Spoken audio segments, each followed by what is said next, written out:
আমি একজন digital marketer. Daily অনেক ধরনের ক্লায়েন্টের সাথে কাজ করি। প্রত্যেক ক্লায়েন্ট আলাদা, প্রত্যেক এক্সপিরিয়েন্স আলাদা।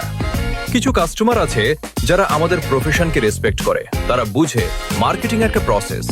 তারা জানে রেজাল্ট আসতে টাইম লাগে। তারা বলে, ভাই আপনি কাজটা শান্তি মতো করুন, আমরা ট্রাস্ট করি।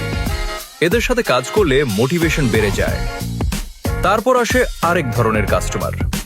তারা মার্কেটিং বুঝে না, স্ট্র্যাটেজি বুঝে না, অ্যালগোরিদম বুঝে না, কিন্তু একটা জিনিস বুঝে, সেল কোথায়। 2 দিন অ্যাডস চলছে, ইনবক্সে মেসেজ, ভাই সেল কই।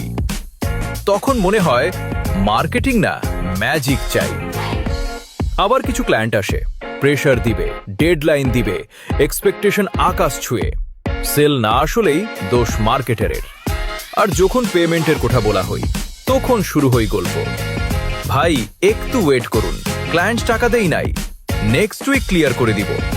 গল্পর শেষ নাই।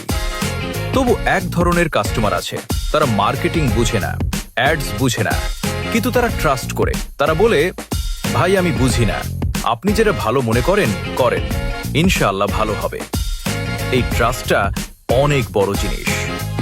ডিজিটাল মার্কেটিং শুধু অ্যাডস রান না, এটা স্ট্র্যাটেজি, এটা প্যাশন, এটা ট্রাস্ট। আর সব ক্লায়েন্টের মধ্যে যারা ট্রাস্ট করে, তাদের জন্যই আমরা আবার নতুন করে কাজ স্টার্ট করি।